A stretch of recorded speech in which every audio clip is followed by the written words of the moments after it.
검찰이 봐주고 빼고 하는 게 그게 공정에 맞습니까? 실제로 자기 편인 윤석열, 김건희 두 사람에 대해서는 다 빼주고 눈 감아 줬다는 것을 스스로 자백하는 거는 저는 다름없다고 봐요. 검사는요 네. 기소 재량이란 게 재량 봐주고 안 봐주고 검사 마음대로입니다. 뺨을 한 대 때려도 봐주고 싶으면 사과하고 싹싹 빌면 봐줄 수 있고 기소 편의주의, 기소 재량 다 교과서에 있습니다. 네. 그때 명태균 씨는 저는 솔직히 그런 제보다는 역할을 적겠다고 생각합니다. 저는 진짜 제가 총장 때부터 윤석열 대통령을 편들어 줬습니다. 왜 명태균 씨는 서정욱 변호사보다 더 가까운 사이가 되었는가? 서정욱 변호사는 너무 솔직하지만 또 투박하게 이야기를 하는데 명태균 씨는 장림무사, 안전병이 주술사 이런 맛깔진 표현들을 잘 쓰는 거야. 제가 알기로는 서정욱 변호사는 일이 다 벌어지고 난 다음에 해석을 하는 과정에서 그분들이 원하는 말을 해주는 타입이고 명태균 씨는 미리 꿈이나 이런 영적인 교감을 통해 가지고 먼저 말을 해줘요. 그러고 난 다음에 그게 맞아요, 보통은. 그렇기 때문에 훨씬 더 신뢰를 할 수밖에 없는 거예요. 한없이 가벼운 정치 토크쇼 장르만 여의도 11월 19일 화요일 순서 시작하겠습니다. 반갑습니다. 정프로고요. 지금 저희 공지로도 잠깐 나갔습니다만 저희 영화표 선물 드린 적이 있지요. 네, 그거 1주년 기념으로 그 애플워치가 아니지 갤럭시 워치 그리고 영화표 10분께 보내드렸는데 아직 그 영화표 당첨되신 분들이 연락을 좀 안 주신 모양입니다. 저희한테 얼른 연락 주셔서 선물 받아가시기 바라겠습니다. 자, 오늘 화요일입니다. 화요일은 사실 출연하신 분들의 맨파워로 보자면 수요일 못지않은 오히려 수요일보다 더 재밌는 시간이 충분히 가능하거든요. 근데 아직까지 좀 덜 알려진 것 같습니다.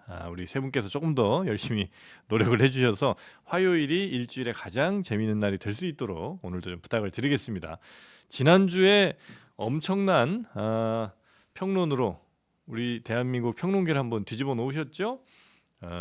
윤 대통령이 트럼프 만나러 가는데 골프를 배워야 하는 거라면 푸틴 만나러 갈 때는 백마를 타고 와야 된다. 그리고 시진핑 만나려면 푸바오와 함께 뭐 동물원에서 그 죽순을 먹어야 된다. 등등 아주 그 주옥 같은 평론을 남겨주신 우리 민주연구원 박진영 부원장님 어서 오십시오. 네, 안녕하십니까. 그럼에도 서정욱 변호사보다 한 수 아래인 박진영입니다. 겸손까지 탑재하셨습니다. 서정욱 변호사는 우리 김건희 여사의 남자니까 뭐.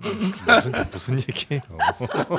네, 우리 김건희 여사가 사랑하는 우리 서정욱 변호사님 어서 오십시오. 예, 안녕하세요. 네, 반갑습니다. 요즘도 뭐 종종 연락하시죠? 안 합니다. 갑자기 안 해요? 왜? 왜요? 예. 요즘 연락 저는 구설수를 싫기 때문에. 그래요? 요즘 이제 연락 거의 안 하시는구나. 안타깝습니다. 아직 힘드실 때 도와주고 그래야지 되는 거 아니에요? 배신을 방송에서 도와주잖아요. 방송을 연락을 안 한다는 거죠. 네네네. 요즘 국민의힘 당 분위기 굉장히 좀 마음 아프시겠어요? 그러니까 그 해법이 당 게시판 때문에 네. 뭐 방법이 없어요. 이거는. 그냥 시간이 지났으니 그냥 없어지도록 해야지. 왜냐하면 이제 그 경찰이 네. 압수수색해가 밝히기도 좀 어려워요. 그래요? 실제 그 대통령 살해하겠다 뭐 이런 협박거든요. 한동훈 가족의 명의에서 놓은 게 아니에요. 가장 핵심은 이제 그 한동훈 가족들 명의의 네. 게시판의 글들이 어떤 거냐 이건데 이거는 또 법적으로 문제될 만한 게 별로 없어요. 그러니까 이제 그 진실을 밝히기 어려워요. 또 그냥 자발적으로 밝히면 안 되느냐 했더니 그거는 이제 그 당원 게시판의 그 인적 사항을 그게 정당법에 위반된대요. 한동훈 측에서는 정당법에 걸리니까 못 밝히고 네. 검찰은 그게 크게 문제될 만한 게 없어요. 위법사항이 없으니까. 뭐 그냥 대통령이 자연스럽게 요구하는 건데 그걸 압수수색할 수 없잖아요. 이 민주당 건 다 압수수색하고 난리치면서 그건 뭐 말이 돼요. 본부는 왜 문제가 안 돼요? 예를 들어 가지고 그 조직적으로 거기에다 댓글을 했다면 업무방해가 되는 거고, 네. 그 다음에 한동훈 대표 가족이 아니라면은 네. 개인정보 도용이 되는데 왜 법적으로 문제가 안 돼? 법적으로 문제 되지. 아니 그냥 안부 여쭙는 정도 인사였으니까요. 요건 요 정도 하고 안 걱정해 그냥. 이따 다시 한번 또 얘기가 나올 겁니다. 우리 노영희 변호사님 어서 오십시오. 네, 안녕하세요. 네. 하여튼 두 분은 그냥 뭐 하나 던져드리기만 하면 바로바로 싸우시니까. 서로를 너무 좋아한다는 게 문제예요. 지금. 자, 그리고 최은경 기자가 오늘 뉴스 정리를 해주시고요. 네, 안녕하십니까. 네.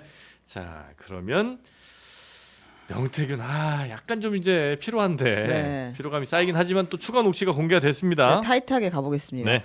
민주당이 공개를 했는데요. 2022년 3월 초 대선 직전 지역 정치인과 나눈 대화에서 본인이 김건희 여사에게 전화를 걸어서 명태균 씨 본인이 김건희 여사에게 전화를 걸어 국민의힘 윤한홍 의원의 비서실장 임명을 막았다. 라고 주장하는 대목입니다. 이거 한번 들어보겠습니다. 네. 윤한홍이가 비서실장에 나가죠. 사모님. 윤한홍이는 훌륭한 사람입니다. 서울대를 나왔고 인사비서관하고 서울시에 있었고 경남도에 있었고 그렇게 훌륭하신 분을 어떻게 그 선거판에 저 비서실장을 씁니까? 바로 신랑 전화해갖고 내가 윤한홍 의원한테 안 된다 했으니까 당신 그래 알아. 윤석열이 없을 때 서울 가서 치마들하고 놀고 가지. 벌써 이거 지금 사람들 더 많은 데서 해가고 말하고 뻘쩍거리노. 어차피 윤석열이 지 마누라 만드는데. 네, 아니 저는 저 사진 볼 때마다 영상 네. 볼 때마다 이 영화 황해가 자꾸 생각이 나서 그 분위기 좀 다른 분위기 사진 좀 있었으면 좋겠어요. 그러니까요. 그거 되게 뉴스를 제작하는 기자들도 되게 힘들어요. 같은 걸 계속 돌려야 되니까. 네, 뭔가 이렇게 어깨 위에 뭐 소뼈 하나 이렇게 있을 것 같고. 김 이렇게 우적우적 씹어 먹어야 되고. 아니 근데 그 지금 명태균 씨 얘기 중에 몇몇 개는 아니 한두 개는 제가 이해가 잘 안 되고 네. 몇 개는 좀 충격적인데 일단 그 훌륭한 분을 비서실장을 쓰냐는 얘기는 왜 나오는 거예요? 일단 이거까지 전환하고 같이 전달할게요. 좋습니다. 윤한홍 의원은 명태균의 일방적인 허풍일 뿐이고 대꾸할 네. 가치도 없다. 김건희 여사에게 인성 관련 전화를 받은 적이 없다. 이렇게 이야기했거든요. 네. 말씀하신 그 대목에서 그 훌륭한 사람, 그렇게 훌륭한 사람을 어떻게 선거판에 비서실장을 씁니까? 네. 이 탁월한 정무 감각은 이제 패널들이 설명을 해주실 아, 거고 그래요? 핵심 포인트는 네. 이제 윤석열 대통령이 없을 때 아크로비스타에 갔고 어차피 윤석열은 지 마누라 말만 듣는데 이게 이제 또 두 번째 핵심인 것 같아요. 한번 네.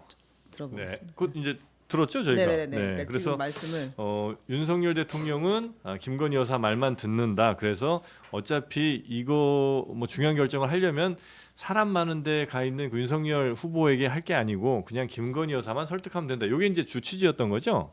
네. 네. 자, 요 녹취 누구부터 마이크를 들어야 되나 모르겠네. 우리 박진영 원장님. 이 일 때문에 경남의 역사가 바뀐 것 아닙니까? 결국은 명태균 씨가 네. 윤한홍 씨를 비서실장에 못 가게 했고, 예. 그리고 윤한홍 씨가 나중에 경남도지사 나오는 것도 맞고, 그래서 지금 박완수 경남도지사가 된 거 아닙니까? 네. 이 경남의 미래가 바뀐 겁니다. 잘 바뀐 건지 못 바뀐 건지는 저는 모르겠어요. 네. 박완수가 더 잘할지 윤한홍이 더 잘할지 모르겠지만은 네. 그 도정이 바뀌는데 명태균 씨가 결정적 역할을 했다. 음. 이거는 국정농단과 또 다르게 또 도정농단인가요? 여기 하여튼 안 낀 곳이 없네요 보니까. 네. 본인 주장이긴 합니다만 이게 사실에 부합할 가능성도 꽤 있다고 보세요. 명태균 씨가 저는 근거 없는 거짓말을 안 한다고 봅니다. 일이 있으면은 한 이 정도 뻥튀기기는 하지만은 대부분 녹취록이 다 나왔고 네. 나중에 개연성을 따져보면 맞아 떨어지기 때문에 네. 하긴 다 했다. 저는 그렇게 봅니다. 네. 윤한홍 의원하고는 사실은 이분이 좋은 날 리서치하고 시사경남 운영할 때에도 이 윤한홍 의원을 도와줬던 걸로 제가 사실은 알고 있었습니다. 네. 그게 이제 2016년도, 2017년도 이제 이럴 때였는데 그때 윤한홍 의원을 잘 도와가지고 이름을 이제 그때부터 떨치기 시작했다. 그 동네에서. 아, 그래요. 네, 그래서 그 당시에 경남도지사를 나가고 싶어했던 김영선 씨가 이제 내려가서 처음에 이제 이런 소식을 듣고 윤한홍도 잘해줬고 누구도 잘해줬고 이런 소식을 듣고 명태균 씨에게 연락을 합니다. 그래서 명태균 씨를 통해서 출판기념회를 성공적으로 마치고 이 사람이 그 동네에서 이제 뭘 나가보고 싶어 했어요. 네. 근데 그게 잘 안 됐어요. 그래서 그때부터 이 사람이 이 창원에서 내가 좀 뿌리를 박으려면 명태균이 필요하다 해서 그 미래학원 연구소의 소장이라고 하는 김태열 씨, 자기 이제 오촌이라고 알려져 있는 네. 그분에게 시사경남에 가서 네가 직원이 되어서 실제 명태균이 어떻게 하는지 좀 배우고 네. 그 동네 동정을 좀 살펴가지고 나의 영향력을 좀 행사할 수 있게끔 도와달라. 음흠. 이래가지고 사건이 이제 시작이 된 거예요. 네. 근데 그래가지고 윤한홍 의원과 이 명태균 씨의 관계가 꽤 깊고 오래됐다는 걸 이제 우리가 알 수 있잖아요. 네. 근데 지난번에 명태균 씨가 자기 페이스북에 10월 9일날 이 사건이 이제 초창기 때 10월 9일날 이런 얘기를 합니다. 지난 대선 때 유세 현장 윤한홍 의원님 미수금이나 갚으세요. 이렇게 해요. 네. 그러니까 이 얘기는 윤한홍 의원을 자기가 이제 도와줬었었고 특히 여조 관련해서 네. 그랬는데 이 사람이 돈을 안 갚았다. 이제 이러면서 너 조용히 하고 입 안 다물면 내가 너에 대한 모든 걸 까겠다. 이제 이 얘기였었거든요. 요 때까지 이 사람이 되게 조용했어요. 윤한홍 의원이. 네. 진짜 자기 이름이 언급이 돼도. 근데 요번에 2022년 3월달 거 윤한홍이 이제 비서실장 된다고 해서 자기가 못하게 막았다. 요 얘기 나오니까 좀 발끈해가지고 지금 또 반응을 하시는 것 같은데 이게 그렇게 이분이 발끈할 수 있는 상황은 내가 보기엔 아니라고 봐요. 윤한홍 의원과 관련된 여러 가지 것들이 이것만 있는 게 아니거든요. 네. 명태균 씨 관련해서는 우리가 알고 있는 것도 많고 그래서 이게 앞으로 어떻게 전개가 될지 저는 그게 이준석 의원이 정말 공개한다 그러잖아요. 검찰에 가서 네. 그런 것들이 공개되면은 자연스럽게 지금 공개될 게 너무 많아요. 그리고 그걸 조사하기 위한 이 팀을 창원지검에서 따로 꾸렸다는 얘기여서 저희들이 또 나중에 조사받으러 갈 때 제가 좀 쫓아가가지고 확인해볼 네. 그럼 그 예정입니다. 비서실장을 안 시키겠다고 한 거는 사이가 좀 틀어져서 안 시키겠다고 한 거예요? 뭐 실제로 그랬는지 모르겠습니다만. 그 자리에 윤한홍 말고 딴 사람을 넣으려고 그 사람은 이제 했던 것 같고. 아. 예. 결국 권성동이 됐잖아요. 네. 이게 그 대선 캠프 때 비서실장인데요. 네. 그때 보면 2021년 9월달에 네. 윤한홍 의원이 윤석열 후보에게 네. 명태균 씨 조심해야 된다라는 이야기를 했다라고 하잖아요. 그게 명태균 씨 귀에 들어갔겠죠. 아, 저 사람이 나를 뒤에서 씹는구나 이런 생각이 드니까 저 사람이 대통령 곁에 붙어 있으면 안 돼. 그러니까 저 사람은 훌륭하고 현장을 뛰면 표를 더 많이 갖고 올 사람이니까 대통령 근처에 있지 말고 현장으로 보내야 됩니다. 좋게 이야기를 한 거죠. 사실은 대통령 후보와 멀어지게 하려고 그런 표현을 쓴 거죠.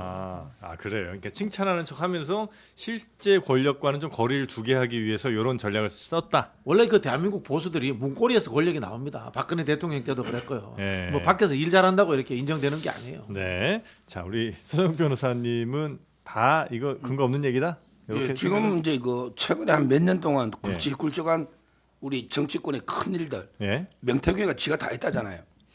지가 뭐 당 대표 선거도 그러고 네. 안철수하고 단일화 아, 또 서울시장 이제 뭐 전부 지가 다 했대요. 본인이 그렇게 대단한 사람이 지금 제가 물어보니까 변호사비도 없어가지고 쩔쩔맨다던데요. 그래요? 예, 그렇게 대단한 사람이면 아, 최소한의 경제적 능력이나 네. 이거는 갖출 거 아니에요. 지금 거의 물푼 빈털터리 정도라고 합니다. 그래요? 저 변호사 선임 비용이 없대요. 어, 제가 듣기로는 김소연 변호사가 그래서 선임된 건가요? 김소연 변호사는 이제 그 정치적으로 하는 거고 그 창원에 또 자발적으로. 하나 선임했잖아요. 네. 남상권 변호사. 예. 그러니까 비용이 그 뭐 이래 굵직굵직한 정관들이나 돈이 예. 어렵다는 거예요. 지금 경제적으로 지금 보십시오. 돈 뭐 겨우 빌렸다가 좀 이게 갚았다가 이러고 있잖아요. 이런 사람이 그 허풍 삼아 하는 걸 저는 메이저 언론에서 이게 다 다루는 자체가 이해가 안 돼요. 네네네. 그래서 아무리 제가 힘이 없어도 명태균 씨보다는 제가 역할을 많이 했다고 생각합니다. 근데 제 걸 다 녹음해가 틀어도요. 네. 누수가 안 되잖아. 네. 근데 명태균 씨는 저는 솔직히 그런 제보다는 역할을 적겠다고 생각합니다. 아. 저는 진짜 제가 총장 때부터 방송을 일주일에 한 30개씩 네. 그대로 그 윤석열 대통령에 편들어 줬습니다. 그렇잖아요. 네네. 근데 명태균 씨가 뭐 여러분들 도와준 게 있을지 몰라도 네. 제 말은 이런 식으로 그 언론도 검증 없이 명태균이가 사석에서 술자리에 제 과시하는 거 이런 걸 허풍이라는데 네. 이걸 하나하나게 그 다 보도해서 끝도 그게 없다. 마치 진실인 것처럼 네. 왜 언론은 이미 김건희가 완전히 권력 1위야 이렇게 프레임을 짜놓고 네. 거기에 부합하는 말들만 놓으면 명태균이가 하든 서종이가 누가 하든 그냥 맞추는 거예요. 바로 정근 놓지 않냐. 이러니까 이게 언론이 이 자세가 안 되는 거예요. 항상 백지 상태에서 제대로 이게 하나하나 팩트 체크를 해야 되는데 김건희가 1위고 거기에 부합하는 말만 놓으면 다 그게 맞추는 거예요. 그러니까 명태균 말이 딱 맞거든. 네. 김건희 여사 권력서 1위다. 네. 그러니까 이게 깨 맞춘 게 아니라 이래 봅니다. 그럼 예를 들어서 김영선 공천에도 명태균 역할은 별로 없었다고 보세요? 역할이 있었겠죠. 노력도 하고. 네. 근데 어차피 될 사람이 되는 거예요. 그때는 김영선 외에는 경쟁자가 없어요. 누가 돼요? 그 떨어진 사람이 누가 네네. 있어요? 그때 여성을 하고요. 네네. 현역 사선에 네. 서울법대 변호사고 네. 경남 도의사 놀라고 고향이 거기고 옆에. 그럼 이게 누가 경쟁자가 돼요? 아니, 될 사람 여론 일이고. 될 사람이었고 어차피 이길 사람이면 그렇게 명태균한테 약간 쩔쩔매는 것처럼 보일 필요는 없잖아요. 그거는 둘 사이에는 어떤 관계가 있는지 모르겠어요. 네. 남의 모르는 거 추측을 우리가 방송에서 왜 쩔쩔 매는지 네. 뭐 그거는 제가 모르겠지만 아니 뭐 돈을 이렇게 주는 제 말은 네. 김영선이가 될 분위기에 네. 명태균이가 또 숟가락 하나 올려 거들었겠죠. 그렇게 됐겠지. 그 정도 이상은 아닐 저는 그래 것이다. 봅니다. 아니에요. 그게 그 당시에 나오려고 했던 사람이 김종양, 지금 이제 현재 국회의원이었 네. 그 사람도 그 전에 그 김영선이 보궐할 때부터 원래 나오려고 했던 사람이고요. 또 장동아라고 있어요. 창원 산업진흥 네. 원장 하시는 분인데 이분은 도의원 출신이었고 이분이 원래 더 그 경쟁력이 있었던 사람이에요. 근데 이 두 분을 제끼고 갑자기 김영선을 막 여자라는 이름으로 먼저 넣자라고는 주장을 했지만 결국 그거는 명분에 불과한 것이고 현실적으로 김영선은 안 된다라고 대통령도 자기 입으로 내가 얘기해놨는데 당에서 말이 많대 이 정도 말할 정도로 사실은 경쟁력은 별로 없었던 사람이에요. 그러니까 지금 이 서정욱 변호사가 말하는 건 내용을 잘 모르고 지금 하시는 말씀이고 네. 현실적으로 그 당시에는 이 김영선에 대한 사람들의 그 비토나 이런 게 되게 심했었고 네. 오히려 김영선 말고 딴 사람을 내보내려고 준비했던 사람들이 많았었어요. 네. 근데 그 어려운 걸 이제 명태균이 극복해낸 해냈다는 거예요. 네. 자, 그 네. 명태균의 녹취들이 좀 더 있죠. 네, 장모 윤석열 대통령의 장모를 언급하는 녹취도 공개가 됐는데요. 그러니까 윤 대통령이 본인에게 화를 냈다가도, 그러니까 장모님한테 우리 장모님이나 부인한테 연락하지 마라고 화를 냈다가도 다음날 또 이제 수리깨문 사과를 했다라고 이야기를 했는데, 네. 이것도 한번 들어보겠습니다. 대통령이 저런데 정권 교체 장난 아니네. 술 먹은 남자고 술 안 먹습니다. 술 먹으면 말 많고 양박사 우리 마누라하고 장모한테 전화하지 마. 전에 그치 장모님 전화번호 모르는데 그 다음날 미안하다고 전화. 다음날 미안하다. 그 집안은 내한테 말을 한마디도 못해. 자기 장모부터 해가 네, 정신교육도 내가 한 3번 시킵니다. 네. 참 어디까지를 믿어야 될지 저도 참 헷갈리긴 하는데. 저기 지금 이제 꼬표, X표라고 하죠. 경상도는 네, 꼬표라고 하는데 X표 친말을 윤석열 대통령이 저렇게 했다는 거지 않습니까? 네. 네. 윤석열 대통령 평소 말 습관하고 거의 제대로 옮겼네요. 이 땡땡 저 땡땡 바이비드 날리면 이렇게 비슷한데 그만큼 저는 이 명태균 씨가 네. 윤석열 부부와 운명 공동체로서 가까이 있었다라는 느낌을 받아요. 2021년 12월 초에 네. 그 당시 김건희 여사가 이 도이치모터스 관련해서 서면 조사를 받을 때 그 장면도 명태균 씨가 봤다라고 이야기를 합니다. 그리고 여기 이야기가 사실이라면은 장모하고도 자주 통화했다는 거 아닙니까? 네. 장모하고 통화하는 걸 윤석열 대통령이 불쾌했다는 거 아니에요, 그죠? 그 정도면은 한 가족인데 뭐 이런 느낌도 들고요. 그렇기 때문에 정치적 운명에 대해서 끊임없이 조언을 했다는 이런 생각이 들고요. 네. 그러면은 왜 명태균 씨는 서정욱 변호사보다 더 가까운 사이가 되었는가 생각을 해보면은 서정욱 변호사는 너무 솔직하지만 또 투박하게 이야기를 하는데 네. 명태균 씨는 장님무사, 안전병이 주술사 이런 맛깔진 표현들을 잘 쓰는 거야. 그래 김건희 여사와 어떤 영적인 부분이라든가 또는 이 평소의 말 습관이나 이런 공감대가 이어지기 쉬운 거예요. 귀에 콕콕 박히는군요. 그게 고국 바뀌는 거죠. 거기에다가 과학적으로 보이는 여론조사까지도 해주고 예. 금상첨 아닙니까? 제가- 양 두 가지 다 되는 거예요. 제가 알기로는 서정욱 변호사는 일이 다 벌어지고 난 다음에 해석을 하는 과정에서 그분들이 원하는 말을 해주는 타입이고 네. 이분은 아, 이 앞서서. 명태균 씨는 미리 네. 꿈이나 이런 영적인 교감을 통해 가지고 먼저 말을 해줘요. 그리고 난 다음에 그게 맞아요, 보통은. 그렇기 때문에 훨씬 더 신뢰를 할 수밖에 없는 거였고요. 사주명리 할 줄 모르는데 어쩔 수 없죠, 서 변호사는. 그러니까 서 변호사 혼자 지금 좋아하고 있는 것 같은 느낌이 드는 거지. 짝사랑 서 변호사는 짝사랑이다. 근데 서 변호사는 좀 짝사랑이 항상 시대에 따라 달라지기 때문에 네, 네. 그게 또 진정성 문제가 좀 있을 수가 있어요. 예. 근데 중요한 건 그 다음에 이분이 내가 오늘 장모나 뭐 이런 사람에게 교육을 3일이나 시키고 왔다 뭐 이런 네. 얘기를 함부로 하잖아요. 네. 그러니까 본인이 영적으로 교감되어 있는 이 집 식구들을 대상으로 해서 남편이 없는 사이에 그 집에 가서 교육도 시키고 또 이런저런 여러 가지 것들을 자기가 개인적으로 많이 해고 왔다. 이걸 사실 주장을 계속 하는데 서변호사 말이 맞을 수도 있어요. 왜냐하면 실제보다 더 과장되게 남에게 이제 호가호위한다는 걸 그건 보여야 있을 것 되니까. 같아요. 그런 근데 생각이 있는 것 같아요. 그렇다 하더라도 예. 이 정말 아까 박진영 말하는 것처럼 현실적으로 진짜 이게 아무 근거도 없이 그냥 하는 말들은 다 없어요. 이게 되게 중요한 거고 그런데 여기 나오는 얘기를 보면 되게 날 것 그대로 네. 대통령 부인에 대한 얘기도 함부로 하고 그 다음에 대통령에 대한 얘기도 함부로 하고 이제 이런 것들을 보면 이 사람이 그 당시에 무슨 생각 갖고 이 분들과 접촉했나를 알 수 있는 거예요. 그러니까 자기는 이 사람들을 얼마든지 가지고 놀 수 있고 컨트롤할 수 있다고 생각했던 것 같고 네. 자기가 제일 똑똑하고 이 사람들은 내 말대로 해가지고 결국은 만들어지는 사람이다 이런 네, 생각을 네, 가졌던 네. 것 같아요. 그게 저는 문제라고 봐요. 분명히 거품은 깨어 있지만 그 거품 좀 그럼요. 걷어내면 분명히 진실이 좀 있고. 네. 근데 이제 서정욱 변호사는 거품만 있는 그런 맥주잔에 들어 있는 거품뿐이다. 그렇죠. 이렇게 아마 좀 보시는 것 같습니다. 뭐 이렇게 얘기를 해주시려고 지금 눈빛을. 명태균 씨가요. 네. 자기 혼자 일방적으로 떠드는 거는 이게 좀 허풍들은 뭐 검증이 안 되는데 네. 다른 제3자 이름이 거론되면요. 네. 전부 그 3자들은 다 부인하거나 전부 그 부인하고 있어요. 네. 예를 들어 이 노잖아 조혜진 의원도 예. 그 여사 학력의 논란을 조혜진 통해서 막았다면 조혜진은 아니다. 네. 또 이게 누구 뭐 해가 이준석 통해 했다면 그건 아니다. 누구 통을 이게 또 누구 이름을 대면 그 사람은 아니다. 당사자들은 아니라고 전부 하는 거죠. 그러잖아요. 네. 네. 명태균 씨 혼자 빼고 명태균 씨 말이 맞다고 하는 사람이 누가 있나요? 아. 당사자는 아니라고 하는데 전부 부인하잖아요. 개연성은 조금씩 다 했어요. 아니, 아니. 조혜진 그러니까- 의원도 그 당시에 네. 교육위원장이었어요, 상임위에. 아. 그렇기 때문에 학력 관련되는 것들에 대해서 담당하는 상임위이기 때문에 네. 개연성은 존재하고 있는 거고요. 당시 김건희 여사의 뭐 학력 뭐 위조 이런 논란이 이은혜 있었죠. 그렇죠. 장관을 자기가 막아줬다는 그런 취지인 것이고요. 네. 그 다음에 전부 다 부인을 하죠. 당연히 왜 부인을 해야지만 자기 이해관계가 맞으니까. 하지만 부인하는 걸로 끝이 안 납니다. 이분들이 부인을 하면 딱 그 다음에 그에 상응하는 증거들이 나와요. 네. 명태균 씨가 그때 내가 예를 들면 오세훈 시장 관련해서 어떤 일을 했었다. 아주 구체적으로 설명해주고 네. 내가 김종인하고 뭐 매일매일 연락하는 그런 사이였다 이렇게 말했는데 김종인 비대위원장이 부인하면 김종인 비대위원장과 얘기 나눴던 녹취 같은 게 나오고 이래요. 이번에도 이 얘기가 왜 나왔냐면요. PC 그 지역구 사무실 김영선 씨의 지역구 사무실에서 사용했던 명태균 전용의 PC에서 네.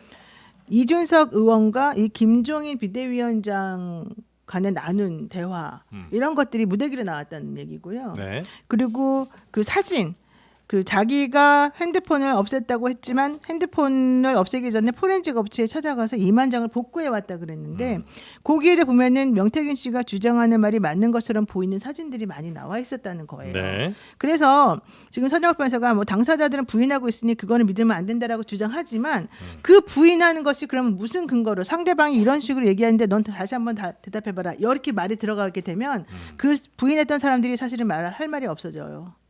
그러니까 그걸 해결해 줘야 돼. 1단계에서만 부인하는 걸로만 보고 명태균 말이 거짓말이라고 하면 안 되고. 아닌 걸 입증할 수 있는. 네, 이 명태균 씨가 그래 너 거짓말인데 이게 이런 증거 봐봐 이렇게 내놓은 거에 대해서 그럼 반대되는 걸 또 한번 말을 해줘야 돼요. 네.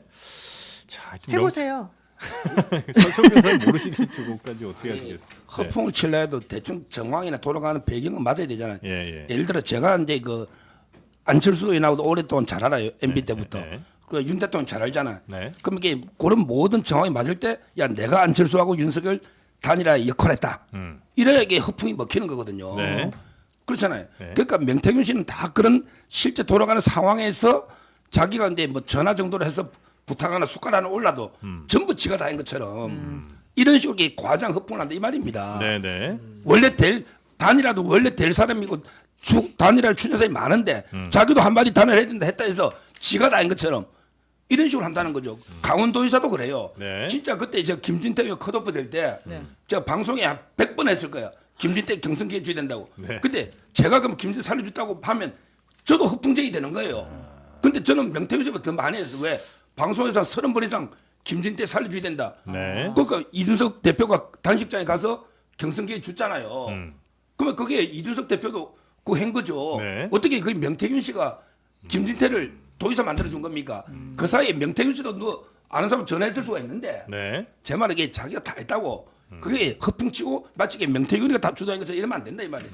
근데 서 변호사님 방송에서 100번 이야기하는 거하고 귀에 한 번 속삭이는 거하고 어느 게 더 영향력이 있을까요? 또 이것도 여쭤보고 싶어요. 김건희 여사 귀에. 아 그렇죠. 그리고 네. 또 그럼 명태균 씨가 이준석 대표하고 천하람하고 가서 새벽 4시에 절에서 홍매화 심잖아요. 이건 어떻게 보세요? 이건 사실 같아요? 사진이 있잖아. 사진이 있으니까. 네, 사실이죠. 네. 이준석 대표는 우리 서정욱 변호사나 보수에서 싫어하니까 이준석 대표 관련되는 건 다 사실이고. 아니 그건 사진이 있잖아요. 사진이. 네. 다른 것도 다 녹취록이 있습니다. 네. 자, 그러면 이제 명태균 씨 관련해서 뭐 네. 추가 녹취는 뭐 요 정도 좀 볼까 네, 싶은데요. 네. 다음으로 어제 그 박장범 네. 네, KBS 사장 후보자 인사청문회가 있었는데 네.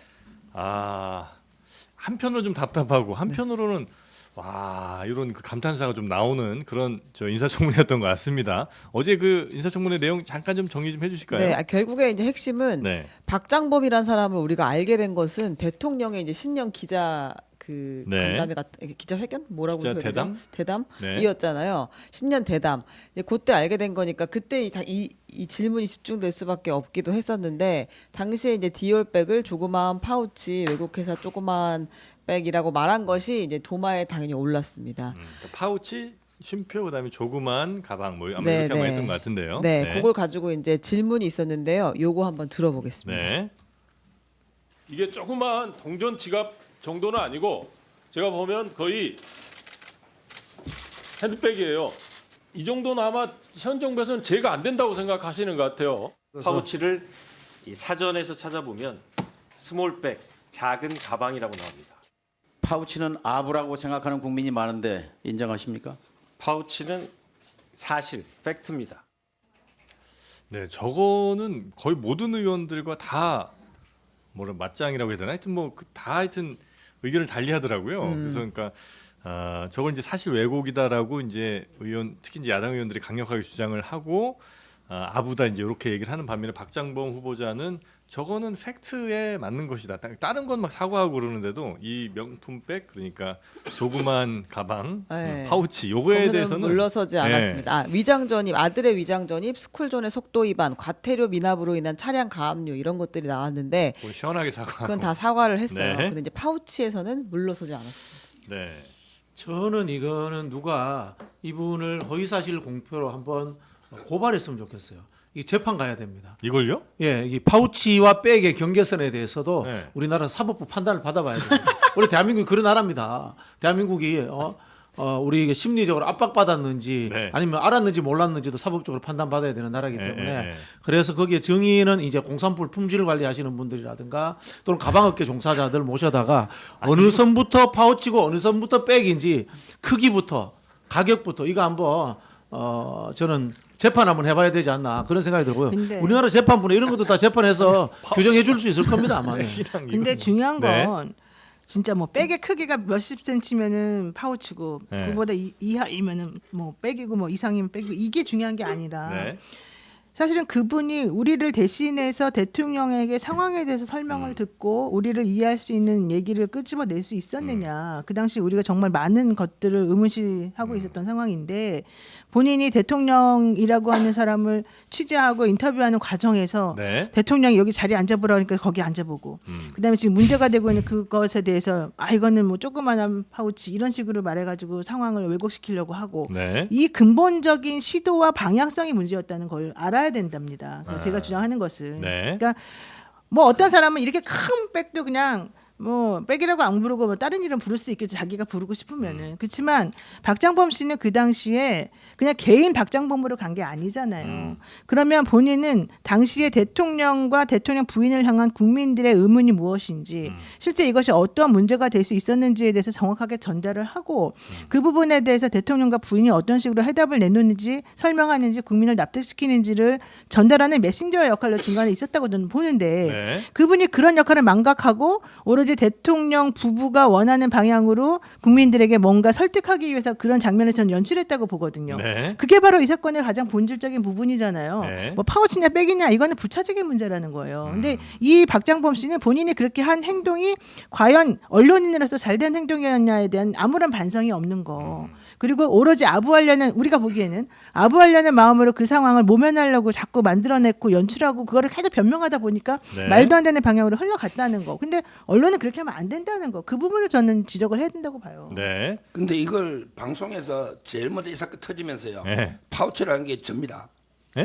제가 파우치라고 계속 했다고 이 아, 사건 그래요? 터지면서요. 아, 이 방송 보면 저는 계속 파우치라고 신년 대담 전에 예, 처음부터 아. 이 사건 터질 때부터. 아, 그래요? 근데 저는 평생 명품을 제가 사본 적도 없고 집사람 사준 적도 없고 네. 저희 집사람도 그런 거 안 사요. 예. 저는 파우치라는 용어도 잘 몰랐어요. 예. 근데 아무것도 모르는데 그래서 제가 그 김건희 여사한테 그 최 목사가 준 가방인지 뭐 있잖아요. 거기에 그 상표가 뭔가 네. 나는 상표대로 불러줘야 되겠다. 예. 이랬더니 파우치라고 되어 있더라고. 그게. 예. 상표가 저 네. 파우치하고 백 경계도 모르겠고. 예. 아니 우리가 물건을 살 때 뭐 예. 삼성 스마트폰이면 S20으로 불러줘야죠. 그 상품명을 불러줘야 되는 거 아닙니까? 네. 네. 그 상품명을 보라고 네. 사준 거에 영수증이 있잖아요. 예. 그게 파우치라고 돼 있어요. 아. 그래서 저는 파우치라 했어요. 네. 이게 아부하고 무슨 관계 있어요? 파우치면 뭐 300 받아도 괜찮고 빼기만 안 되는 거 아니잖아. 예. 맞죠?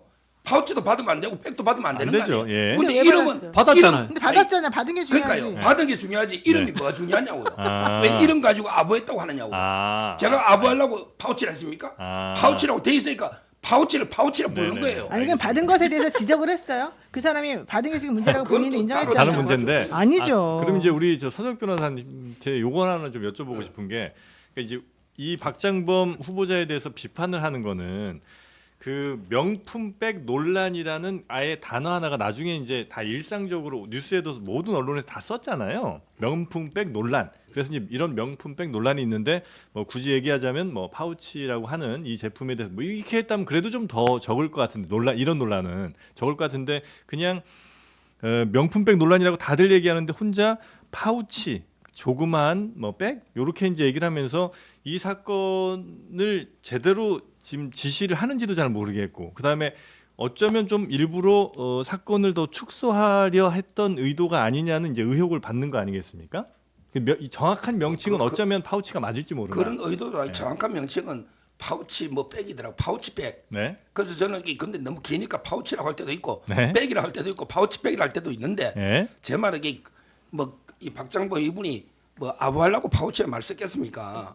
그냥 저는 상품명을 객관적으로 네. 이게 팩트잖아요. 객관적으로 불러준 거지. 제 말은 그 사과할 의향이 있습니까? 이런 물어봤잖아요. 그 용어 가지고 마치 이게 아부해서 아니에요. 아니 어떻게 용어 파우치 썼다고 사장 될 것 같으면 그럼 저도 캡에서 이사했지만 파우치 썼다고 이게 사장식이 주는 게 말이 됩니까? 아니 사과할 의향이 있냐고 물어봤다고 대답했는데 그거는 그건 기억이 방송에 안 나와서 네. 자기가 잘못했다고 기억이 잘못했다고 아, 말했어요. 그건 네네네. 잘못된 말이고. 네. 그러려면 차라리 300만 원짜리 받은 거 어때? 이렇게 물어보지 그래요. 그러면 이게 핵심은 파우치냐 백이냐가 중요한 게 아니라 300만 원이라고 하는 금액이에요. 네. 100만 원을 넘어서는 그 금액. 네. 그러면 300만 원짜리 그것을 왜 받았느냐? 당신이 그렇게 받는 것이 타당한 것이었느냐? 그것은 오해의 소지가 있는데 여기에 대해서는 어떻게 생각하느냐? 이거를 물어봤어야죠. 지금 본인 말처럼 파우치냐 백이냐가 중요하지 않다 그러면 국민들이 가장 걱정하는 거는 그렇게 비싼 돈을 들여가지고 제공되는 그 선물에 대해서 무슨 생각으로 받았냐? 그래서 그걸 인해서 어떤 둘 간의 관계가 형성됐냐? 이걸 설명하는 게 중요하잖아요. 그러니까 파우치냐 백이냐가 안 중요할 수 있어요. 중요한 건 300만 원이에요. 그러면 그 부분에 대해서 정확하게 지적했냐고요. 이분이 사장 되는데 파우치백 아부했다고 사장 됐다고 하니 네. 네. 아니 파우치백 한번 말했다고 사장식이 아. 되냐고요. 아. 이분이 걸어온 길을 보세요. 네. 제가 KBS에서 직원들 알죠? 이분의 평판이나 네. 능력이나 네. 그걸 보세요. 아, 그다음에 그게- 그 문재인 정부 때 그게 5년 문제예요, 동안 탄압받은 그게. 거, 네. 뭐 탄압받을 때 진짜 힘들었어요 이분이. 네. 저는 그 과정을 그때 제가 제일 자주 만났으니까 사장을 잘 할 거 아닙니까? 네. 따라서 이제 이분의 그동안 KBS 입사부터 네. 쭉 걸어온 길을 보고 사장감이냐 아니냐 판단을 해야지. 내부 평판이 되게 안 좋은 걸로 나오지 않나요? 아니요. 안 좋아요. 물론 KBS가 네. 안 좋아요. 분열돼 있어요. 네. KBS가 이사 노조만 4개예요. 예. 그리고 이제 그 어느 언론사도 마찬가지인데 MBC 같으면 아예 진보 좌파가 네. 압도적 우위일 거예요. 근데 KBS는 공영방송이다 보니까 약간 이게 보수 쪽도 뭐 팽팽한 건 아니에요. 네. 그러니까 지금 이게 언론이나 방송이 정치에 물들어 버렸어요. 진정한 기자나 게 진정한 방송인이 잘 안 보입니다. 이 앞에 최인경 기자 있지 않습니까? 뭐 이런 아 분들도 저한테 여러 있겠지만 번 이제 안 좋은 말씀하셨으니까 아니 나 진짜 그게 이해가 안타까워요. 되는데. 진짜 언론이 이 정도는 야 보수 진보를 떠나서 네. 존경할 만한 언론이다. 이런 분이 잘 안 보여요. MBC가도 싸우고 KBS도 그러고 참 이게 안타깝습니다. 느낌이 아니 잠깐 근데 저 질문 진짜 여기선 질문해야겠는데 전에 그러셨잖아요. 정권이 바뀌면 사장도 언론사 사장도 그냥 바뀌어야 입맛에 된다. 맞는 사람으로 하는 거지. 일종의 역관제를 당시에 주장을 하셨단 말이에요. 근데 그렇게 대놓고 지금 언론인다운 언론인이 없다고 얘기를 하시면 사장은 그대로 해도 되고 언론인은 그냥 그럼 사장이랑 싸워가면서 투쟁하면 되는 거예요? 보도 방침을 가지고? 근데 뭐 임명하는 시스템이 이미 법으로 정해져 있으니까 사장이 정권이 바뀌면 대통령이 임명하는 몇 명, KBS 같으면 3명, 어쩔 수 저기 없다. 뭐 여야 그건 어쩔 아, 수 그거 없는데. 그래도 중립적인 사람 어쩔 수 임명할 수 없다. 있잖아요. 근데 아. 제 말은 이제 그 방송사에서 밑바닥까지 모든 사원들까지도 노조가 네. 노조가 1, 2, 3 노조, 네. 1, 2, 3, 4 노조 이게 보수 노조지 이렇게까지 갈라지지 않았거든요 옛날에. 참 이게 이 정권 바뀔 때마다 네. 잘 나가다 9시 뉴스 하다가 갑자기 너 복사하러 가라 그래. 이게 어떻게 떠들곤치 될지 저도 이게 고민이 많은데 제가 언론이 아니잖아요. 네. 저는 문제 책임하고요. 해법은 언론인들이 찾아야죠. 제가 뭐 어떻게 알겠어요. 네. 아니 느낌이 오늘 그 우리 서정욱 변호사님 자백쇼 같은 느낌이 드는 게 아까는 결국 그 백을 받기는 받지 않았느냐 이런 이야기를 하시고 지금은 권력에 줄 선 사람이 사장이 됐다라고 막 자백을 하는 것 같아요. 그런 느낌을 받는데 문제는 이게 언론사이기 때문에 그런 것 같아요. 저는 우리 박장범 씨가 대통령실에 홍보비서관 간다면은 네. 그렇게 입안에 혀처럼 굴어도 된다고 봐요. 근데 언론사라고 하는 것은 네. 권력에 대해서 견제하고 감시하고 비판하는 곳이잖아요. 네. 그런 곳에서 가능하면 달콤하고 말랑말랑하는 이야기하는 사람을 사장으로 뽑아야 되겠어요? 아니면 언론의 본연의 임무인 날카로운 비판을 하고 쓴소리를 하는 사람을 사장으로 뽑아야 되겠어요? 이거는 진보의 보수의 문제가 아니라 언론의 본연의 임무라는 측면에서 좀 접근을 해야 되고요. 네. 그런 측면에서 저는 만약에 문재인 정부에서도 달콤한 말을 하는 사람이 사장이 됐다면 그것도 비판받아야 되고 네. 윤석열 정부에서도 달콤한 말을 하는 사람이 언론사의 사장이 된다는 것은 저는 있어서는 안 되는 일이다. 네. 그런 식으로 접근해야 된다고 봐요. 그래서 이럴 때 장르만 여의도가 참 더 빛이 나는 것 같습니다. 그럼 우리 정영진 사장님으로 아니. 아니 그래서 아까 내부 평가 얘기를 하셨는데 그럼 내부에서도 좋은 평가를 하는 분들이 꽤 계세요? 박장범 사장에 그러니까 대해서? 진영화되어 있기 때문에 네. 이제 보수 진영에서는 네. 평가를 좋게 하는 거죠. 아, 그래요? 저쪽에서는 박민 사장 할 때는 비판이 더 심했어요. 어... 그러면 이제 저쪽에서는 노조원들이 압도적으로 좋아하는 사람이면 결국 좌파 사장 뽑으라는 건데 네? 정권이 바뀐데 그게 그래 됩니까? 이게 쉽지 않아요. 자, 제가 방송 이야기를 다시 한번 드릴게요. 방송은 국민의 방송이니까 국민의 목소리를 공정하게 담아야 됩니다. 그러나 현실적으로 구성원의 목소리를 우선적으로 담을 수밖에 없습니다. 자, MBC의 구성원들이 말씀하신 것처럼 좌파는 없다고 봐요. 합리적이고 공정한 분들이 다수라면은 그분들의 목소리가 많이 담기는 게 데스크는 당연히 그걸 흘러가야 됩니다. 네. KBS도 마찬가지입니다. KBS 구성원들이 극우적인 사람들보다 합리적이고 중립적이고 공정한 사람들이 많다면은 데스크는 그 사람들의 입장을 우선적으로 반영하는 것이 맞다고 봐요. 네. 차라리 KBS와 MBC 구성원들에 의해서 사장이 인선되는 것으로 남겨두는 것이 민주적이고 저는 언론의 본연의 기능에 맞지 않나 이 말씀 드리고 싶어요. 나중에 이제 사장 선임 절차에 대해서도 좀 바꿀 필요가 있겠다 이런 말씀이신 것 같네요. 알겠습니다. 자, 하여튼 박장범 후보자는 결국 사장 되는 거죠? 예. 예, 그럼요. 뭐 그건 처음부터 우리가 이제 의심하는 사람은 사장 없었는데. 되려고 작은 파우치라고 한 거 아니에요? 사장 근데 되고 이게 너무 한심한 거죠. 인사청문회를 그러면 왜 하는지. 아. 인사청문회를 해가지고 예. 많은 의문이 있고 문제가 해결되지 않았는데도 예. 그거는 인사청문회는 청문회대로 하고 나는 무조건 이 사람을 사당시켜. 이게 과연 민주주의인지. 이건 좀 반성해야 되지 네. 않겠습니까? 자, 그리고 우리 제작진께서 혹시 가능하다면 읍천리 음료 하나만 우리 서정욱 변호사께 더 드리시면 못 왜냐면 하십니다. 계속 지금 아. 빈빨대를 계속 하고 계시는데 읍천리가 너무 맛있잖아요, 그죠? 맛있어요. 이재명 대표 선거 이후에 감기가 너무 심하다. 아이고 그러면 이재명 대표 감정이입되셨네. 이재명 감정이입되셨네. 이재명 네네. 대표 호사 당하래 지금. 선거 이야기 좀 해보겠습니다. 그러면 네네. 이재명 대표 선거는 뭐 이미 지난 금요일에 이제 나왔고요. 그래서 뭐 주말 그리고 월화에도 이제 많은 이야기들 좀 오고 가긴 하는데 일단 그 선거 내용에 대해서는 많은 분들이 예상보다 좀 강하게 나왔다고 보통은 평하시는 것 같아요. 혹시 우리 서정욱 변호사께서는 그것도 약하다고 판단하실까요? 아니, 강하게 나왔어요. 그 정도 강하게 나온 특히 건 맞아요. 김문기 씨를 몰랐다. 네. 이게 무죄가 나왔거든요. 네. 일부 무죄가. 네네. 네네. 근데 그럼에도 불구하고 징역 1년은요 상당히 많이 높다 저는 보고 있고 제 예상보다 좀 많아요. 저는 둘 다 유죄가 되면서 벌금 500에서 한 700 정도 예상을 많이 했거든요. 네. 징역감 한 10개월 정도. 근데 많이 놓은 이유가 네. 저도 이제 반성해야 될 게 제가 법조인이잖아요. 네. 근데 법조인의 관점으로만 예측을 해야 되는데 정치물이 들은 것 같아요. 제가 정치 평론을 하다 보니까 설마 이게 야당 대표인데 좀 고려하지 않을까? 또는 이게 그 차기 대선주자 1인데 이거 판사가 좀 신경 쓰지 않을까? 나도 편향됐더라. 예.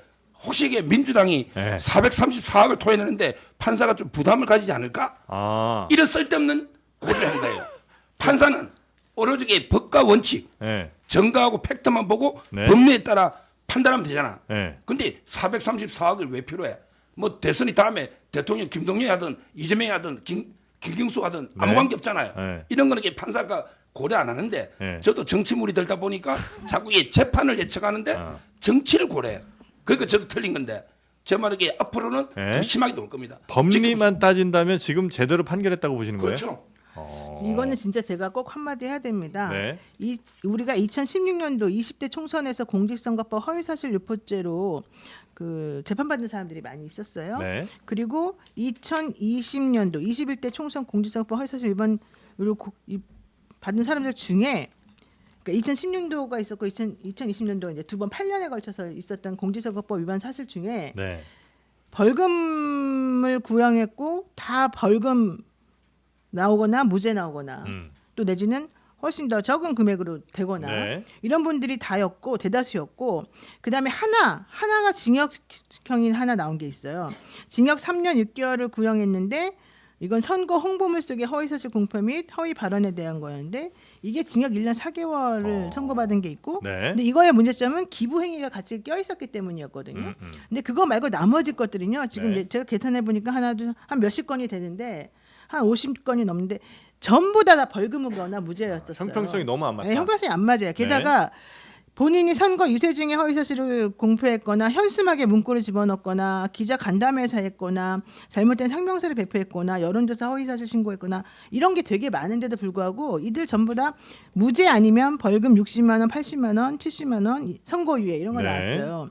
그러면 이번에 이재명 대표에게 적용이 된 허위사실의 내용을 살펴보게 되면 이게 기존에 이 두 번에 걸친 선거가 있었을 때 공직선거법 위반으로 기소가 된 사람의 사건하고 비교해 봤을 때 네. 이재명 대표께 훨씬 심하냐? 그렇지 않아요. 왜냐하면은 기자가 방송에서 갑자기 불현듯 질문하는 거에 대해서 대답하다가 네네네. 일이 시작이 되고 그다음에 또 뭐 백현동 업무하다가 이제 일이 시작이 된 부분들이잖아요. 네네네. 근데 게다가 국회에서 증언하면서 나온 발언들이잖아요. 이런 것들은 그 위법성이 훨씬 심하지 않아. 그럼에도 불구하고 기존에 나와 있던 여러 가지 판례나 그 예하고 비교해 보면 훨씬 심하게 나왔단 말이에요. 이거를 지금 올바르다고 생각한다면 그건 법적인 아니, 내용들이 이제 많이 알려지셨으니까 그러면 우리 노영희 변호사께서는 재판부가 왜 형평성에도 맞지 않게 이재명 대표에게 유독 강한 형량을 내렸다고 혹시 저는 판단하십니까? 일단은 전제 사실을 이 재판부가 잘 몰랐던 건 아닌가 생각이 전제 들어요. 사실을? 예. 그러니까 현실적으로 예를 들면은 김문기를 알았냐 몰랐냐 이제 이거는 무죄라고 본인이 예. 판단을 했지만 예컨대 골프를 같이 치러 갔었을 때 그 사진과 관련해 가지고 네네네네네. 이재명 대표가 한 게 있었어요. 네. 내가 골프를 쳤다며 그다음에 검찰에서 제출한 이 사진을 보니까 원래 8명인가 뭐 10명이가 갔었었는데 맞아요. 마치 자기네 4명만 딱 간 것처럼 친하게 이렇게 조작됐더라. 예, 그런 발언한 것이 이제 이 사람이 그 앞에 있는 부분 골프를 쳤다며 이 부분에 대해서 안 쳤다는 그러니까 주장을 골프 친 하려고. 것처럼 사진 조작했더라. 이제 그러니까 요 우리가 말하고 내용이잖아요. 싶었던 네. 거는 그 뒤에 있는 사진 조작이나 변조의 문제였는데 네. 이 재판부는 예를 들면 앞에 부분에 대해서 강조해가지고 이제 본인이 추측해가지고 했다. 두 번째 백현동 관련해가지고는 협박을 받은 느낌이다. 이런 내용이 하나가 있고 용도 변경해줬다는 게 이제 따로따로 두 가지가 네. 따로따로인 얘기인데 이걸 합쳐가지고 이분이 이제 판단을 했더라고요. 그럼 첫 번째 그런 전제 사실에 대한 정확한 판단이 없었던 게 아닌가 첫 번째 들고 전제 사실이 바뀌게 되면은 당연히 유무죄도 바뀔 수밖에 없는 거고 네. 두 번째로는 이분이 정치적으로 전혀 고려하지 않고 그냥 객관적으로 오로지 법관으로서 양심에 따라 판단했다 그건 아니다라고 봐요. 왜냐하면 그런 말을 했다고 치더라도 네. 인정이 된다 하더라도 일단 양형이 너무 심하고 네. 그다음에 이것 때문에 434억 원이라고 하는 민주당의 돈을 물어내야 되는 상황이 벌어지게 되면 네. 그런 것들이 과연 이 정도 발언만으로 이 당 하나를 없앨 정도의 상황이 되는 것이 타당한가 이런 판단을 해야 되거든요. 근데 판사가? 근데 그런 것들이 당연히 안 돼 있죠. 게다가 더 중요한 거는 실질적으로 이 판사 입장에서 봤을 때는 처음에 원래 판사님이 재판하시던 분이 나가고 예. 이분이 이제 갑자기 중간에 들어오게 됐잖아요. 네. 그렇게 하면서 그 동안에 재판을 하는 과정 중에 이 상황에 대해서 자기가 지휘를 하거나 소송과 관련된 방향에 대해서 확인을 하거나 이런 적이 한 번도 없고 네. 그냥 오로지 가만히 이제 앉아가지고 재판을 하는 듯이 하다가 막판에 이제 이런 얘기를 꺼내놓은 거예요. 네. 근데 이렇게 되면은 본인이 그럼 소송 지휘나 이 재판하는 진행 과정 중에서 들었던 의문이나 이런 것들에 대해서는 한 번도 물어보거나 실제적 진실을 밝히려는 노력을 하지 않았던 것 같다. 재판부가. 왜냐하면 형사재판부는요 네. 민사재판부랑 달라요. 형사재판부는 본인이 실체적 진실을 밝힐 의무가 있어요. 판사가. 예, 민사재판부는 달라요. 민사재판부는 네. 각각 주장하는 자가 자기의 주장이 맞다는 거를 변론해서 그 장에다가 네네네네. 내어놓아야만 하지만 네. 형사재판부에서는 판사가 실체적 진실을 밝히기 위해서 적극적으로 관여해야 돼요. 네. 근데 그런 거 하나도 안 했어요, 이분은. 안 했다고 판단하신다. 네. 혹시 뭐 했어요? 그럼 내가 모르는? 네. 저는 우리 노영희 변호사께서 판사님이라고 하는데 동의하기 어렵습니다. 님자를 쓰기 싫습니다. 저는 님자를 다른 글자로 바꾸고 싶은데 방송이라서 제가 차마 하지는 못하겠는데 네. 그러면요 윤석열 대통령은 거짓말 안 했나요? 한번 되묻고 싶어요. 이건 뭐 기소의 차원이니까 검사의 문제이기도 합니다만은 네. 우리 장모가 10원 한 장 받은 적이 없다. 아 이거 뭐 본인이 직접 한 말은 아닙니다만 언론을 통해서 나왔습니다. 네. 거기에 대해서 그럼 부정을 했어야죠.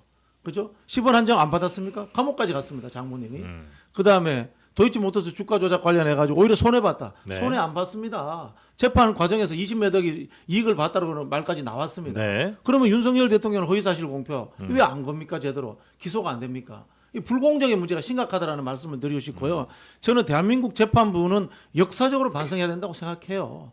이번 사건으로. 과거에 우리가 조봉암 사건, 뭐 그다음에 인혁당 사건 이런 사건들이 군사 독재 정권에 있었습니다. 네. 선고를 때린 것은 결국 판사들이에요. 네. 판사들이 군사 독재 정권에 그다음에 이승만 독재 정권에 앞잡이가 되어 가지고 사람의 목숨을 죽이는데 같이 부역한 거예요. 그런 역사들이 청산되지 않았는데 지금도 똑같이 이 검찰 독재가 들어서니까 거기에 부역해주고 있는 거다. 판사들이 저는 그렇게밖에 이야기할 수가 없겠어요.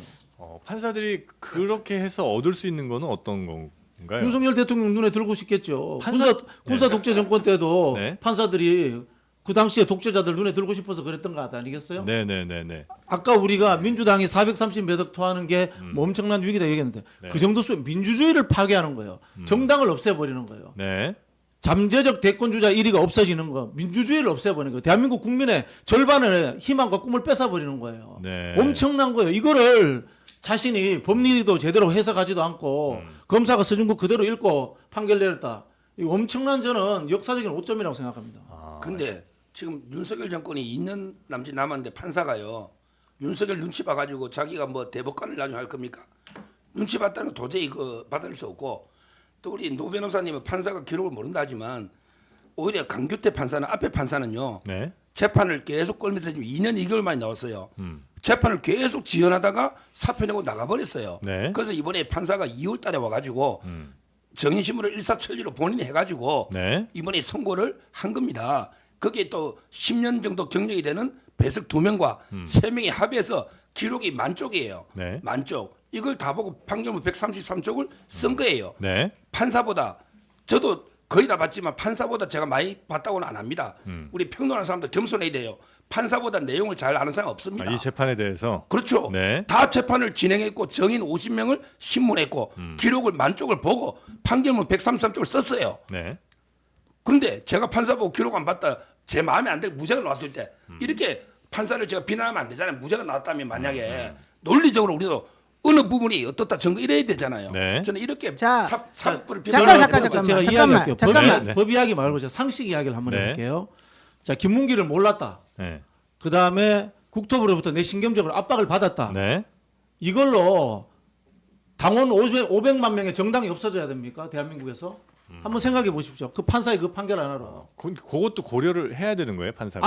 아, 고려가 아니라 그만큼 형량이라든가 네. 구형하는 데 있어서 조심스럽게 하나하나 따지고 들었어야 된다라는 이야기를 하는 겁니다. 네. 자, 보세요. 결국은 이게 뭐냐면요. 네. 상식의 수준도 맞지 않는 것을 판사가 판결했다. 이거는 법치주의를 훼손한 거고요. 네. 한편으로 보면 그 판사에 의해서 법치주의 자체가 부정되는 상황이 생길 수도 있는 거예요. 네. 자 보세요. 기록을 안 봤다고 말한 적이 없어요. 제가 네. 판사가 전제 사실을 잘 모르는 것 같다라고 말했죠. 네. 기초가 되는 전제 사실을 정확히 알아야 그 기초 사실에 대해서 맞는지 안 맞는지 확인하는 증거를 대입시키는 작용이 필요하고 실질적으로 그것 때문에 유무죄가 갈라질 수 있으니까 기초가 되는 전제 사실을 정확히 알아야 된다는 게 제 말이었습니다. 네. 기록을 안 봤다는 말은 한 적이 없어요. 네. 두 번째.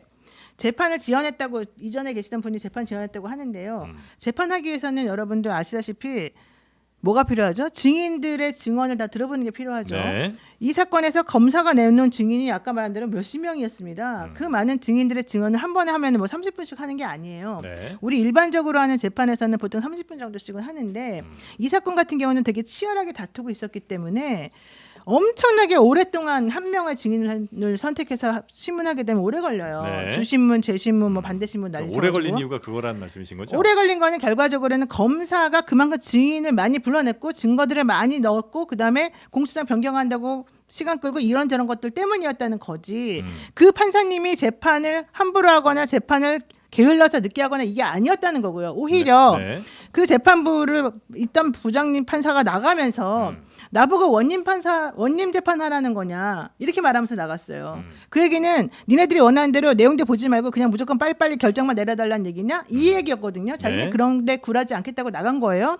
그런데 새로운 이 한 부장 판사님이 오셔가지고는 그렇게 많은 사람들을 매일매일 그렇게 많이 그냥 물어보게 만들고 대답하게 만들고 거기에 자기가 의문이 들어도 질문도 안 하고 실제로 그런 식으로 일을 할 수는 없어요. 증인신문이라고 하는 게 네. 매우 델리케이트하게 들어가기 때문에 A가 나와가지고 무슨 질문을 하게 되면 그 질문이 무슨 뜻인지 상대방이 충분히 질문할 수 있게끔 하고 본인도 모르면 물어보는 거예요. 네. 근데 지금 그런 것도 하나도 없이 그냥 매일매일 불러다가 이렇게 합시다 저렇게 합시다. 알았습니다. 당신 질문한 거 끝입니다. 알았습니다. 했으니까 됐습니다. 속기록에 나왔으니까 됐습니다. 나중에 보죠. 이러고서 넘어가요. 그렇게 해서 아까 말한 대로 10,000페이지가 남았어요. 네. 자, 10,000페이지를 여러분들은 어떻게 판결하면 쓰겠어요? 10,000페이지를 제대로 읽고 쓰려면 어떻게 해야 돼요? 그거를 그냥 오늘 아침에 봤으니까 한 3-4일 걸려가지고 100페이지 뚝딱뚝딱 만들어서 쓸 수 있나요? 못해요. 당연히 그걸 차분차분히 들여다봐요. 왜? 이 사람은 늦게 왔잖아요. 그러면 그 이전에 있던 부장님보다도 훨씬 더 이 사건의 내용을 모르잖아요. 그럼 본인이 오기 전에 있었던 그 기록부터 살펴보면서 해야 되면 시간이 원래 많이 걸릴 수밖에 없어요. 네. 그런데 그거를 오히려 뚝딱뚝딱 이렇게 해버렸다? 그거는 그냥 기록만 넘겼다는 얘기밖에 안 되는 것이고 그렇게 되면 보통 한쪽의 진술한 내용이나 이런 것들을 그냥 그대로 그쪽은 받아들이겠다고 생각해서 오히려 더 부실하게 재판했다는 증거가 되기도 하는 거예요. 그래서 지금 판결은 재판부가 저는 전제 사실을 좀 헷갈리신 거 아닌가. 게다가 법률적으로도 문제가 되죠. 네. 이게 지금 국회에서의 증언 및 감정에 관한 법률 위반으로 원래는 고발이 되어가지고 문제가 생기게 되면 이런 그 공직선거법 같은 것을 원래 처벌할 수가 없는 그런 구조인 것인데 네. 실제 국회에서 그런 증언한 것에 대해서 아무도 고발하지 않았는데 그거를 이 공직선거법에 가지고 와서 이번에 재판을 한 거잖아요. 그러면서 이게 공직선거법에 저촉이 되는지를 판단하는 근거 중에 하나로 이 국회 증언 및 감정에 관한 법률에 따른 이런 면책 조항 이런 게 적용되면 안 된다라고 이제 본인이 판단을 했어요. 자, 그런데 그 판단하는 근거가 제가 아무리 봐도 이해가 안 되는 당연히 부분이에요. 근데 해당 변호사들도 그 주장을 했을 거 아니에요. 그러니까 그죠? 했을 것 같은데 네. 그럼에도 불구하고 어떤 걸 취사 선택할지 어떤 걸 받아들일지 그 말을 믿을지 안 믿을지는 오로지 판사의 양심에 따른 거예요. 법조인의 양심에 따라서. 네. 그렇기 때문에 이 부분에 있어서는 이분이 되게 정치적으로 해석하거나 정치적으로 편향되어 있었기 때문에 그런 쪽의 증거들만 가지고서 판사가? 판단한 거 아닌가. 그럼요. 판사가 증거를 취사 선택해서 판단에 넣잖아요. 판사가 좀 편향됐을 가능성이 그런 가능성이 있어요. 저는 이게 겉으로 말을 안 한다고 해서 그분의 성향이라는 게 없는다는 게 아니기 때문에 네. A라고 하는 증거가 있고 B라고 하는 증거가 있고 C라는 증거가 있고 D라는 게 있으면 네. 그중에 A는 믿고 B는 안 믿고 C는 믿고 이렇게 할 때 본인의 선입견이나 이런 게 들어갈 수 있다는 거죠. 네네네. 근데 일반적으로 이 판사의 판결은 이제 본인의 이름이 영원히 남는 박제되는 거잖아요. 그렇죠. 바로 그거예요. 그러니까 예. 그런 거를 희생하고 나서도 나는 오로지 이 말이 맞다고 생각해서 법조인의 양심을 걸고 한다라고 우리가 믿어요. 그래서 네. 판사님들의 판결을 존중하는 거죠. 네. 근데 존중 안 해요. 네. 이름을 남기는 게 뭐 중요해요. 아까도 말씀드린 잘못된 판결에 사람이 죽기도 했잖아요. 이런 일들에 대해서 판사도 잘못한 판결을 했으면 처벌받아야 되는 거 아니에요? 아니, 판사가 판결을 잘했다 잘못했다는 누가 판단을 하는 거예요? 역사적으로 뒤집어진 것들이 수없이 있지 않습니까? 네네네. 다시 재수사해가지고 이건 그런 이제- 것들에 대해서는 저는 책임져야 되는 거 아닌가 이런 생각이 들고요. 네. 뭐 여기 두 분 법조인 계시지만은 네. 이제 저는 AI 시대 그 다음에 전 인류가 똑똑해진 시대에 네. 판사가 과연 필요한가 이런 생각까지 해봅니다 진짜. 그리고 이 사람에 대해서 네. 국제인권법 학회 출신이었기 때문에 진보일 수 있다는 식으로 마치 물타기를 하고 있는데요. 네. 이분이 여기에 가입했던 건 정말 몇 년 전, 오래된 전의 얘기고 네. 그동안 활동 한 번도 안 했어요. 자기가 가입했는지도 까먹었을 거예요. 그러니까 중요한 거는 그런데 가입했었다고 해서 그 사람의 성향이 그렇다는 뜻을 말하는 게 아니라 네. 현실적으로 이 사람이 어떠한 증거를 어떤 상황에서 취사 선택했는데 그 기준이 무엇인지 우리가 판단해 보자는 거거든요. 그래서 저는 1심에서 여러 가지 전제 사실이 잘못되었거나 네. 전제 사실을 인정하는 그 과정이 잘못되었기 때문에 2심에서 이거를 철저하게 확인해 봐야 된다는 다른 거죠. 판사가 판결을 맡으면 굉장히 달라질 수 있다는 거죠. 결론이 많이 달라질 수 있다는 그러니까 말씀이군요. 1심이 항상 유지가 되는 게 아니라 2심에서 항상 뒤집어지는 경우가 많죠. 아주 많지는 않지만 네. 어쨌든 뒤집어질 수 있으니까 그걸 한번 해보자는 거죠. 네, 그 아니 판사에 따라서 판결이 바뀌면 안 되잖아요. 같은 사건인데. 그렇죠. 그래서 네. 저는 이건 진보 보수의 문제가 아니고 네. 상식과 비상식의 문제고 그 다음에 방대한 자료를 가지고 얼마나 그것을 해석하느냐 문제잖아요. 네. 차라리 AI한테 맡기는 게 맞아요. 이런 판사들한테 맡기는 AI, 게. 그 평론도 AI가 하게 되는 세상이 올 것 같아요. 아무 평론도 AI가 하든지. 네. 지금 이재명 대표에 대해서 또 추가 기소가 있었군요. 네네, 그 경기도 법인카드를 사적으로 사용한 혐의입니다. 오늘 아침에 네. 기소를 했는데요. 그 업무상 배임 혐의예요. 경기도지사 시절에 경기도 관용차를 공무와 무관하게 사용을 했다. 과일 대금, 샌드위치 대금, 세탁비, 사적인 먹거리 등의 경기도 법인카드를 사용했다. 사적으로 썼다 법인카드를. 네, 사적으로 썼다. 네. 그래서 검찰이 파악한 이 대표의 배임 금액이 1억 653만 원이라고 검찰이 발표를 했습니다. 수원지검. 금액으로는 뭐 검찰 발표로는 좀 금액이 큰 것 같이 보이긴 합니다. 네. 이렇게 넘어가면. 이 몇 년치를 다 이제 모았더라고요. 보니까 네. 몇십 차례 그 수행하시는 분, 그 김혜경 여사 수행 한 네. 분이 쓴 법인카드들 중에서 사적으로 썼다라고 본 것들을 아마 액수를 다 모은 것 같아요. 네.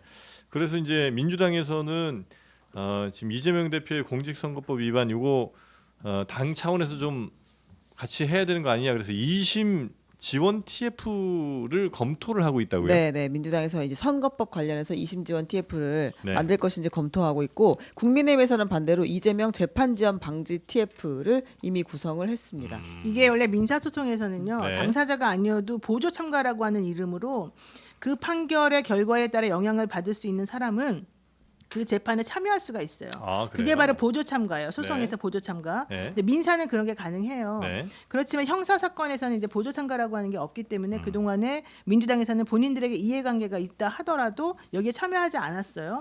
근데 이번에 1심 판결을 보니까 이렇게 상식적으로 봤을 때 너무 과도하게 평을 주는 과정 중에 민주당이 434억을 내야 되는 그런 반환해야 되는 그런 결과가 나오니까 네. 이거는 개인의 문제가 아니라 민주당의 존립에 관한 문제이니까 우리도 이해관계가 있으니 네. 여기에서 변호사가 투입이 돼서 이걸 할 수 있도록 도와달라 이제 이런 취지를 만든 거죠. 당에서 그러니까 국민의힘도 지금 변호사를 TF를 보내겠다는 만들었어요. 거죠. 예. 국민의힘도 TF를 만들었는데요. 네. 이거는 뭐냐면요. 이재명 죽이기에 정권의 명운을 건 겁니다. 이 정부는 국정 운영 계획도 없었고 원래 목표도 없었어요. 네. 그럼 정권을 유지하기 위해서는 이재명을 악마화시켜가지고 보수층들을 결집시켜서 특검이라든가 탄핵을 막아야 되겠다. 이런 전략적 판단을 한 거예요. 그래서 민생, 경제 모든 것을 팽개치고 이재명 죽이기에 올인해가지고 정권을 유지하겠다. 이런 하나의 흐름이 잡힌 거다. 근데 정말 그렇게 봐요, 저는. 검찰이 정말로 이런 것까지 기소를 이렇게까지 할 거면 다섯 네. 번째 기소인데요. 네. 그럼 자기네들 특활비에 대해서는 왜 제대로 소명하지 않아가지고 그 특활비를 막 다 삭감당하는 그런 현실이 벌어지냐고요. 본인들이 사용하는 것에 대해서는 어떻게 사용했는지 알려주지도 않고 소명도 안 했던 그런 오만한 사람들이 네. 이재명 대표가 사용했던 법카에 대해서는 이런 식으로 다섯 번째 기소까지 하면서 사람을 그렇게 끝까지 한번 죽이려고 작정한다? 이건 누가 보더라도 정치적이고 선택적인 기소거든요. 네. 이런 의미에서 검사들이 자기네 마음대로 기소할 수 있는 이 현재의 그 독점적 배타적 기소권 이거는 정말 뺏어야 됩니다. 네. 그래서 뭐 민주당에서 그 검찰 개혁 얘기를 많이 좀 하셨던 것 같긴 이번에 한데. 다섯 번째 법카 기소는요. 네. 검찰이 그래도 두 개를 많이 봐줬어요. 두 개를 뭘 봐줬대요. 뭐냐면 네. 원래는 이제 그 김혜경 씨하고 이재명 대표 같이 기소하려 했거든요. 네. 김혜경 씨가 개인적으로 횡령한 게 한 800 몇십만 원 돼요. 근데 이걸 고민하다가 어제쯤 김혜경 씨를 빼주자 기소예로. 잘못은 했지만 그거는 저 다 나온 내용이에요. 예. 네. 그래서 김혜경 씨는 빠졌고요. 네. 대신에 이제 그 정모 비서실장하고 배모 우리 네, 네, 포토 네, 배소에 네, 많이 네, 알죠. 네, 네. 이분하고 이제 세 명이 네. 1억 얼마 기소가 됐고요. 네. 또 중요한 게 그 금액 3억을 빼주세요. 원래는 이제 그 배소연 사무관이 거의 사모님 김혜경 수행만 했거든요. 월급을 나라에서 줄 이유가 없는 공무원이에요. 네. 그래서 그 월급 3억이 다 배입니다. 이래가 액수가 한 3억 9천 정도 됐는데 네. 한 그 3억을 빼준 거예요. 김혜경 씨도 빼주고요. 그래서 이제 결론적으로 1억 정도만 지금 현재 그 배임 아니 근데 검찰이 그걸 빼주고 봐주고 할 이유는 없잖아요. 좀 이게 약간 다툼이 있는데 네. 가혹하게 하려면 이게 다 할 수 있는데 네. 아마 이제 그거는 뭐 부부 동시 재판 이런 게 역대 없었거든요. 동시 재판 없었어요. 조국 정경심 교수도 처벌되고 임창열 부인도 처벌됐지만 네. 동시에 재판 받는 거 이게 여론상으로 안 좋잖아요.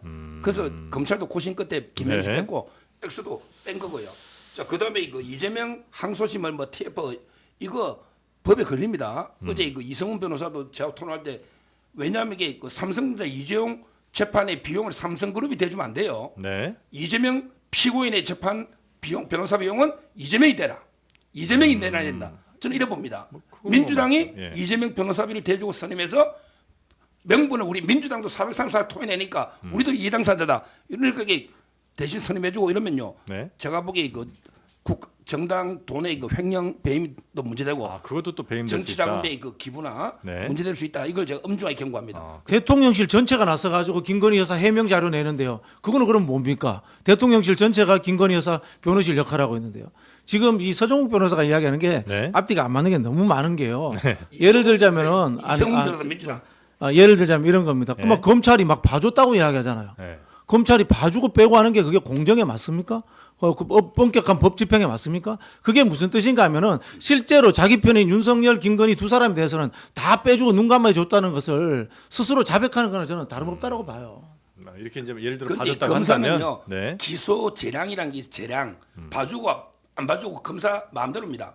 뺨을 한 대 때리도 뺨을 한 대 때려도 봐주고 싶으면 사과하고 싹싹 빌면 봐줄 수 있고 네. 물론 이게 대한민국 그게 바로 법의 현실이야, 지금. 기소 그건 국정주의의 한도는 있지만 폐해라는 거죠. 이걸 이게 우리가 기소 편의주의, 네. 기소재량 다 교과서에 있습니다. 네.